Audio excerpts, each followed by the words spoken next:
Ask Mufti Tariq Masood.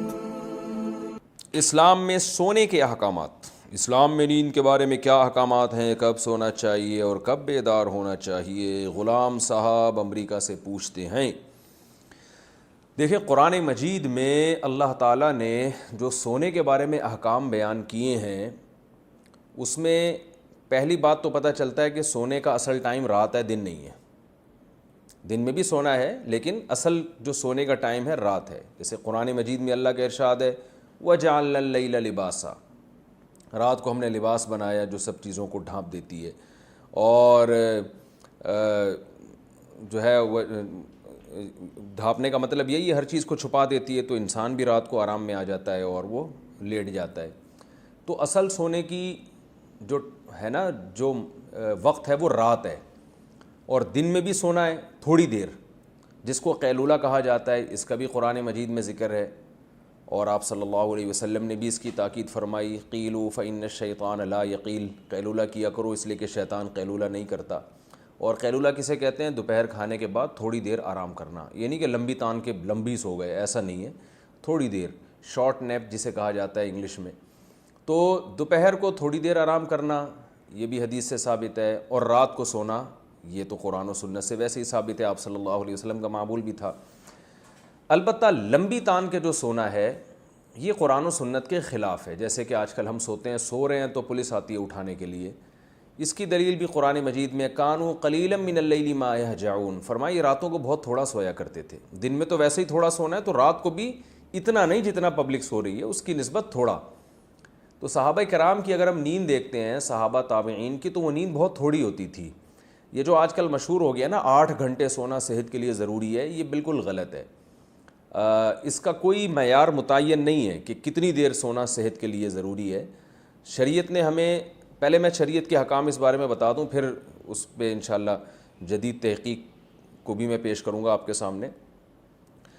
تو پہلی بات کیا ہوئی؟ دن میں بھی تھوڑی دیر آرام کرنا ہے ہم نے، اور سونا جو زیادہ یعنی جو پراپر سونا ہوگا وہ رات میں ہوگا، وہ دن میں نہیں ہوگا۔ ایک بات یہ پتہ چلی۔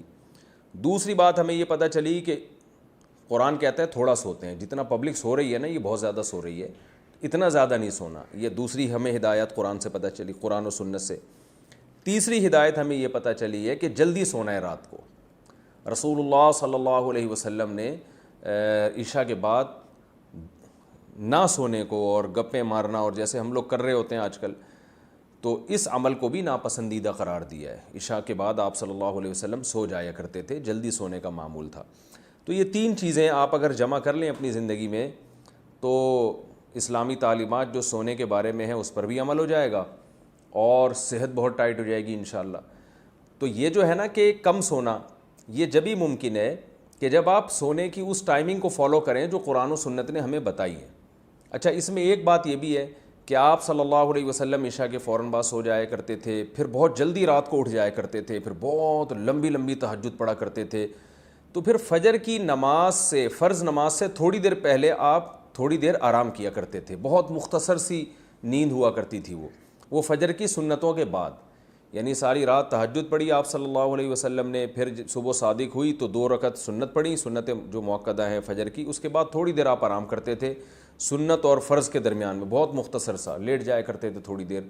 تو یہ بھی ہے، تو یہ اگر آپ ٹائمنگ فالو کریں نا، اس میں بہت فائدہ ہے صحت کو، اور لیکن اس میں ایک چیز یہ ہے کہ اس ٹائمنگ کو اور اتنی کم نیند کہ بہت تھوڑا سونا، یہ جبھی ممکن ہے جب آپ کی باقی صحت اچھی ہو اور سونے کی اسی ٹائمنگ کو فالو کریں آپ۔ اگر آپ عشاء کے فوراً بعد سو جائیں تو آج بھی میڈیکل سائنس کہتی ہے تھوڑی دیر سونا، یہ اس وقت کا تھوڑی دیر سونا کئی گھنٹے سونے کے برابر ہوگا، آپ کو اتنا فریش کر دے گا۔ اور اگر آپ رات کو دیر سے سوئیں گے تو کئی گھنٹے سو کے بھی وہ راحت آپ کو حاصل نہیں ہوگی جو جلدی سونے میں حاصل ہوتی ہے۔ اس لیے کہ میڈیکل سائنس کہتی ہے، جو ہم نے ڈاکٹروں سے سنا ہے، کہ ایک دماغ میں کیمیکل نکلنا شروع ہو جاتا ہے رات کے وقت میں، اور وہ ہمیں سلانے کی طرف لے کے جاتا ہے۔ اگر ہم وہ نہیں سوتے تو اس کا پھر نقصان یہ ہوتا ہے کہ بعد میں بہت زیادہ بھی سو کے وہ فریشنس ہمیں حاصل نہیں ہوتی۔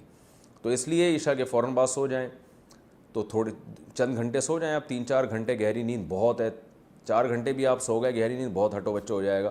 اس کے بعد پھر آپ فجر کی سنتیں پڑھ لیں، اور سنتوں اور فرض کے درمیان جو وقفہ اس میں تھوڑی دیر آرام کر لیں۔ اس کے بعد دوپہر کھانے کے بعد تھوڑی دیر آپ آدھا گھنٹہ، بہت زیادہ ہو گیا 1 گھنٹہ آرام کر لیا آپ نے، تو آپ کی بہت کم نیند میں آپ سارا دن فریش نظر آئیں گے، سارا دن آپ ہنستے کھیلتے رہیں گے. اور اگر بھائی جو ہماری روٹین آج کل چل رہی ہے، اچھا اس میں ایک یہ بھی ہے کہ اس میں یہ بھی ضروری ہے کم کھانا ہے، کیونکہ جو زیادہ کھاتا ہے پھر وہ اس کو زیادہ سونا پڑتا ہے. جتنا کھائیں گے اتنا ہی پھر وہ موٹاپا آئے گا اور درجنوں مسائل. تو کھانا بھی کم کھانا ہے اس میں. تو ہر لحاظ سے آپ اگر پوری شریعت کی تعلیمات کو فالو کریں گے، پھر اس کو ایسا نہیں کہ آدھی تعلیمات شریعت کی لیں، آدھی آج کے رواج کے لے لیں، تو پھر وہ صحیح حساب چلے گا نہیں. تو اسی حساب سے کھانا بھی پھر کم کرنا ہے آپ نے. تو اگر آپ اس ترتیب کو فالو کریں گے نا، تو آپ دیکھیں گے چند گھنٹے، یعنی 4 5 6 گھنٹے بھی آپ کے لیے 24 گھنٹے میں بہت ہوں گے. تو آپ ان لوگوں سے زیادہ اچھا کام کر سکیں گے جو 8 8 9 9 گھنٹے سو رہے ہیں، پھر بھی وہ فریش نہیں ہوتے، اور آپ 5 6 گھنٹے کی نیند میں بہت زیادہ فریش ہو جائیں گے اگر آپ اس ترتیب سے سوئیں آپ. تو یہ ہے. لیکن یہ کہ یہ باتیں آج کل کون عمل کرتا ہے. آپ عشاء کے بعد سونے کی کوشش کریں گے، پبلک ہی نہیں سونے دے گی آپ کو، گھر والے میں سارے جاگ رہے ہوتے ہیں. تو پورے گھر کا ماحول چینج کرنے کی ضرورت ہے، پوری قوم کو چینج کرنے کی ضرورت ہے. حکومتی سطح پہ اس پہ کوشش ہونی چاہیے، محنت ہونی چاہیے. جن ملکوں میں جلدی سونے کا رواج ہے، چائنا میں اور تھائی لینڈ میں گیا ہوں، وہاں بھی میں نے دیکھا ہے کہ لوگ جلدی سوتے ہیں اور فجر کے بعد ان کی مارکیٹیں کھلی ہوتی ہیں.